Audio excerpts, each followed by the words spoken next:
انسان چھوٹے سے چھوٹا کاروبار بھی کرتا ہے تو وہ ڈھیر سارے لوگوں سے مشورہ کرتا ہے۔ وہ غور و فکر کرتا ہے کہ میں جو کام شروع کرنے جا رہا ہوں آیا یہ فائدہ مند رہے گا یا میں ترقی کی منازل طے نہیں کر سکوں گا۔ بہت سارے لوگوں سے مشاورت کے بعد وہ کام کو شروع کرتا ہے اور پھر اس سارے کام کے لیے جتنے لوازمات جتنی ضروریات چاہیے ہوتی ہیں وہ ساری پوری کرتا ہے۔ پھر اس کی ساری ضروریات اور شرائط اور تقاضے پورے کرنے کے بعد وہ دیکھتا ہے کہ میرے کام میں مجھے فائدہ ہوا ہے یا خسارہ ہوا ہے۔ عزیز دوستو، جس طرح دنیا کے کام انسان مشوروں سے کرتے ہیں، پھر شرائط پوری کرتے ہیں، پھر اس کے بعد اس کا سالانہ حساب کرتے ہیں، نیک اعمال کے بارے میں بھی ہمیں اسی طرح توجہ کرنی چاہیے کہ جب کوئی نیک عمل کریں تو پہلے غور کریں کہ جو میں کرنے جا رہا ہوں کیا میرا دین اس عمل کی پوری تائید کرتا ہے؟ کیا یہ عمل سنت اور شریعت کے مطابق ہے؟ اگر محسوس کریں کہ آپ اس کے شرعی تقاضوں سے آگاہ نہیں ہیں تو جو لوگ جانتے ہیں فَاسْأَلُوا أَهْلَ الذِّكْرِ إِن كُنتُمْ لَا تَعْلَمُونَ، پھر ان سے پوچھ لو جو علم رکھتے ہیں اگر تمہیں علم نہیں ہے۔ تو پوری ضروریات کے ساتھ مشاورت کے ساتھ کام کو نیک عمل کو شروع کیا جائے، پھر اس کے سارے تقاضے پورے کیے جائیں، اور پھر تقاضے پورے کرنے کے بعد عمل کرنے کے بعد محنت کرنے کے بعد ایک تڑپ ہونی چاہیے دل میں۔ وہ تڑپ یہ ہونی چاہیے کہ میرا مالک اسے قبول بھی فرما لے۔ ایک ہوتی ہے قابلیت اور ایک ہوتی ہے قبولیت۔ بعض لوگوں کے پاس قابلیت تو ہوتی ہے پر ان کی قبولیت نہیں ہوتی۔ جو قبول ہو جائے اور جس کو قبولیت نصیب ہو جائے، اصل اسی شخص کا عمل اسے نفع دیتا ہے۔ اللہ کریم کے دو پاک نبی بیت اللہ شریف کی بنیادیں اٹھا رہے تھے، بلند کر رہے تھے۔ وَإِذْ يَرْفَعُ إِبْرَاهِيمُ الْقَوَاعِدَ مِنَ الْبَيْتِ وَإِسْمَاعِيلُ، جب اٹھاتے تھے ابراہیم علیہ السلام اس گھر کی بنیادیں اور ان کے ساتھ اسماعیل علیہ السلام بھی تھے، دو نبی ہیں، پیغمبر ہیں، اللہ کی توفیق سے اللہ کا گھر بنا رہے ہیں، مشقت کر رہے ہیں، محنت کر رہے ہیں، کوشش کر رہے ہیں، بیت اللہ کی تعمیر کر رہے ہیں، تو رب کہتا ہے پتہ ہے وہ مجھ سے کہتے کیا تھے؟ میرا ہی گھر بنا رہے ہیں، پر مجھ سے کہتے تھے ربنا تقبل منا، یا اللہ یہ خدمت ہم سے قبول فرما لینا، یہ قبول کر لینا۔ قبولیت بڑی نعمت ہے۔ کچھ لوگوں کے پاس قابلیت بڑی ہوتی ہے پر ان کی قبولیت۔ دو بھائی تھے، ملا فضل اور فیضی اکبر کے دربار میں، بڑے عالم تھے۔ قرآن مجید کی تفسیر لکھی ہے اور ایسے لفظ کوئی استعمال نہیں کیے جن پر کوئی نقطہ آئے، بے نقطہ تفسیر ہے۔ بڑے بھائی کا حافظہ اتنا مضبوط تھا کہ وہ کسی چیز کو ایک دفعہ سنتا تھا تو یاد کر لیتا تھا، اور چھوٹے بھائی کا حافظہ اس طرح کا تھا کہ وہ 2 دفعہ سنتا تھا تو یاد کر لیتا تھا۔ ایک شخص اپنا قصیدہ شاعری بادشاہ کے لیے لکھ کے لایا تو اس نے جب دربار میں سنایا تو بڑا کہنے لگا بادشاہ یہ تو شعر ہی میرے ہیں۔ اس نے کہا آپ کے کیسے ہیں؟ کہا میں سناؤں؟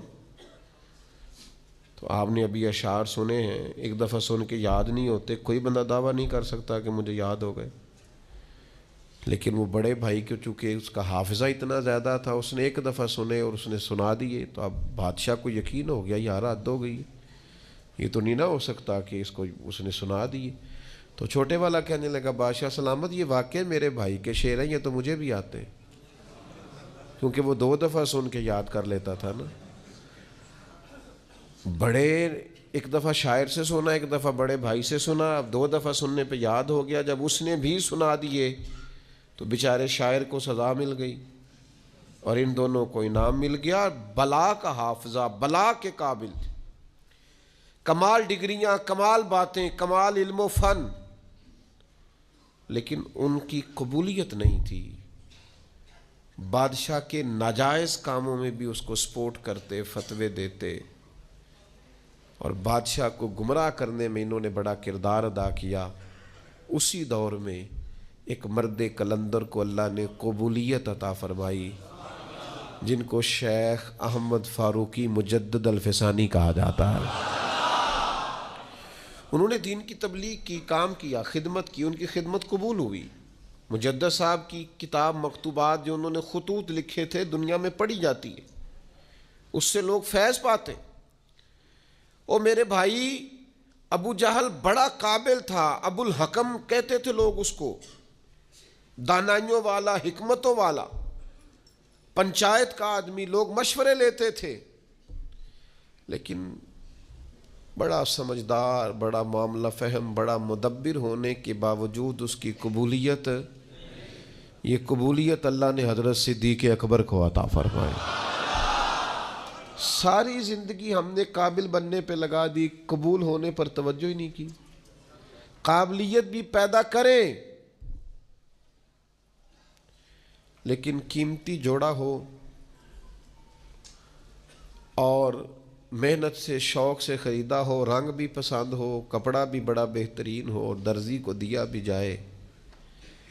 لیکن اگر وہ درزی بھی کئی راتوں کا بیدار ہے، آنکھیں اس کی باہر آ گئی ہیں، اس نے سی کر کے دیا ہے، لیکن اگر تو اس کی تعریف ہو جائے تو پھر تو وہ خوش ہو جاتا ہے کہ بھئی، کہتے ہیں کیا بات ہے جناب کی مہربانی، آپ نے کمال کر دی،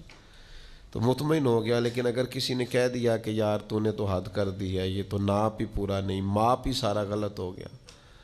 تو مجھے بتائیے وہ ساری محنت فائدہ مند ہوئی کہ رائے کہاں گئی؟ جو قبول ہو جاتے ہیں نا، اصل بات ان کی ہے، قبولیت اصل چیز ہے۔ قرآن مجید پڑھا ہے، تلاوت کی ہے، عبادت کی ہے، دعا کرو نا، وہ قبول بھی تو کرے نا، اور وہ کریم ہے۔ اگر تو قبول کرنے پہ آئے تو نبی پاک علیہ السلام نے فرمایا تم باتیں کرتے کرتے ایک ایسا جملہ کہتے ہو کہ مالک کو اتنا دریائے رحمت کو جوش آتا ہے کہ ایک جملے کی وجہ سے تمہارے لیے جنت کا فیصلہ کر دیتا ہے۔ جب تک اللہ کے حضور قبولیت کی انسان کے لیے نعمت میسر نہیں آتی، وہ اپنے تئیں جتنا مرضی عابد، زاہد، پارسا، نیک، سخی، صوفی، درویش، عالم، مفتی، پیر بن کے بیٹھا رہے، جب تک قبولیت نہیں، جب تک اس کے حضور، اللہ کے نبی کہتے ہیں، اللہ کا گھر بنا کے کہتے ہیں ربنا تقبل منا، یا اللہ مہربانی کر اسے قبول۔ بھائیو، قبولیت بڑی ضروری ہے۔ عید والا دن تھا، حضرت فاروق اعظم رضی اللہ تعالیٰ عنہ نے نبی پاک علیہ السلام کے مصلی پہ کھڑے ہو کے لوگوں کو عید کی نماز پڑھائی، اور پھر اللہ کے محبوب کی امت کے مابین خوشیوں بھری، محبتوں بھری انہوں نے ملاقاتیں بھی کی، لیکن گھر گئے تو اچانک آنکھوں میں آنسو آ گئے، اور وہ آئے تو وہ تیز ہو گئے آنسو، تو گھر والی کہنے لگی آپ کا ہر جگہ یہی حال ہے، آج عید کا دن ہے مسرت کا اور آج بھی آپ رونے لگے؟ آپ فرمانے لگے تو ٹھیک کہتی ہے، مجھے بھی اندازہ ہے کہ آج خوشی کا دن ہے، عید الفطر ہے، روزے گئے ہیں تو رونا نہیں چاہیے، خوشی کرنی چاہیے، تو کب پھر آپ کیوں رو رہے ہیں؟ تو فرمانے لگے بس کیا کروں، دل نرم ہے، ایک بات یاد آ گئی، اس نے رلا ڈالا ہے۔ کہ حضور کیا یاد آیا؟ فرمانے لگے میرے دل میں خیال آیا ہے عید تو اس کی ہے نا جو قبول ہو گیا ہے، جس کے روزے قبول ہو گئے، جس کی نمازیں قبول ہو گئیں، جس کی تراویح قبول ہو گئی، جس کا اعتکاف قبول ہو گیا، جس کی بیت اللہ کی حاضری قبول ہو گئی، جس کی روضہ رسول کی حاضری قبول ہو گئی، جو قبول ہو گئی۔ عید تو اس کی ہے، لیکن جس نے سارا کچھ کیا ہے پر قبول نہیں ہوا، تو اس کو پھر میری طرح رونا ہی چاہیے، اس کے لیے رونا ہی تو ہے۔ وہ یارو، اگر وہ کرے قبول تو بڑا کریم ہے، ورنہ حال یہ ہے کہ فویل للمصلین، کچھ نمازیوں کے لیے بھی بربادی ہے، کچھ قاریوں کے لیے بھی بربادی ہے، کچھ ایسے صاحبان علم بھی ہوں گے جو صبح قیامت معاذ اللہ ثم معاذ اللہ، حضرت ابو ہریرہ فرماتے ہیں سب سے پہلا حساب ہی قاری کا، سخی کا اور شہید کا ہوگا، اور ان کی اپنی تصنع، ریاکاری اور دکھلاوے کی نیتوں کی بنیاد پر ان کے اعمال دھتکار دیے جائیں گے۔ دعا کرو اس کے حضور قبولیت ہو جائے، اگر تو وہ کر لے قبول ہو جائے مہربانی، تو حضرت صدیق اکبر جا کے حضرت بلال حبشی کو خریدنے کے لیے کھڑے ہیں، کہتے ہیں میرا گورے رنگ والا غلام رکھ لے، یہ کالا حبشی غلام مجھے دے دے۔ تو وہ حضرت بلال جس کے غلام تھے وہ کہنے لگا اگر میں ساتھ پیسے بھی مانگوں تو کہا جتنے تو کہے، پیسے بھی دوں گا، پڑھا لکھا خوبصورت غلام بھی دوں گا، پر یہ حبشی نسل سیدنا بلال مجھے دے دے۔ تو وہ شخص کہنے لگا ابو بکر سیاڑے تاجر ہو، زندگی تجارت میں گزری ہے، کیسا سودا کر رہے؟ تو حضرت صدیق رو پڑے، کہنے لگے تمہیں اس حبشی کی شان کا نہیں نہ پتا، یہ قبول ہو گیا ہے،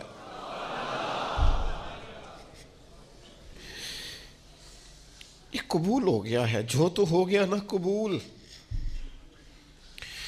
جس کی تو ہو گئی قبولیت، جس پر تو ہو گیا فضل، تو وہ تو نجات پا گیا اور فلاح پا گیا، لیکن قابل بڑا تھا، قیمتی بڑا تھا، رنگ بڑا خوبصورت تھا، قد بڑا اونچا تھا، اور باتیں بڑی آتی تھیں، پر قبولیت نصیب اگر وہ مہربانی کرے، اگر وہ رحمت کرے، اگر وہ عطا کرے اور وہ کہہ دے کہ تو قبول ہے، تو پھر تو بات بن گئی۔ دیکھو نا یہ قبول ہوئے، صحابہ فرماتے ہیں ایک شخص زرہ پہنے حضور کی بارگاہ میں آیا کہ یا رسول اللہ پہلے جہاد کروں کہ پہلے کلمہ پڑھوں؟ تو نبی پاک نے فرمایا تو پہلے کلمہ پڑھ پھر جہاد کر۔ نے کلمہ پڑھا، جہاد کیا، شہید ہو گئے، حضور اس کے سرانے کھڑے ہیں، دیکھو قبول ہو گیا ہے، یہ دیکھو سرانے حضور کھڑے، ابھی آیا تھوڑی دیر پہلے، تھوڑی دیر پہلے، تھوڑی دیر پہلے ابھی آیا، تھوڑی دیر ہوئی ہے آیا کالیاں زلفاں والا، ایویں دو کڑیاں میرے من وچ رکیا تے کر گیا نور اجالا۔ حضور سرانے کھڑے ہیں اور مسکرا مسکرا کے فرما رہے ہیں دیکھو عمل تھوڑا کیا ہے اور اجر زیادہ لے گیا ہے، یہ قبول ہو گیا ہے نا، یہ قبول۔ سلمان فارسی قبول ہو گئے، بکتے بکاتے دروازہ رسول پہ آئے، سلمان قبول ہو گئے، سلمان فارسی حضور کی بارگاہ کے مقبول ہو گئے، وہ خدمت عالی مرتبت میں رہنے لگے۔ سلمان فارسی کو آزاد کرانا تھا تو ان کے لیے بندوبست بھی حضور کرا رہے ہیں، ان کے لیے کھیت اور پودے تیار کیے جا رہے ہیں، بندوبست ہو رہا ہے، سلمان قبول ہو گئے۔ پھر اتنے قبول ہوئے، اتنے قبول ہوئے، کہاں سے بکتے بکاتے آئے تھے، تیری تلاش میں پھرا میں جنگل پہاڑ اور دشت میں، اور پھر اتنے قبول ہوئے کہ محبوب کریم نے فرمایا لوگوں اسے غیر نہ سمجھنا، سلمان من اہل البیت، قابلیت بھی تلاش کرو لیکن دعا کرو نا وہ قبول بھی کرے، اس کی بارگاہ سے قبولیت بھی ملے۔ ہاں تو دوستو یہ تھی آج کی ویڈیو، آپ لوگوں کو کیسی لگی؟ اگر ویڈیو اچھی لگی تو ویڈیو کو لائک اور چینل کو ضرور سبسکرائب کر دیا کریں، ہم لائیں گے آپ لوگوں کے لیے اس طرح کی اور مزید اسلامک کنٹینٹ۔ جیسا کہ آپ لوگوں کو پتہ ہے کہ یہ ویڈیو اسلامی نالج کے لیے دی جاتی ہے، آپ لوگوں کی مہربانی ہوگی اس کو لائک اور شیئر کر دیا کریں تاکہ یہ زیادہ سے زیادہ لوگوں کو ملے، تو ایک کومنٹ بھی پیارا سا لازم کر دیا کریں تاکہ مجھے بھی پتہ چلے کہ آپ کون سی سٹی سے دیکھ رہے ہو، اپنے سٹی کا نام لکھ کے کومنٹ کر دیا کریں۔ آپ سب دوستوں کا شکریہ، تھینک یو۔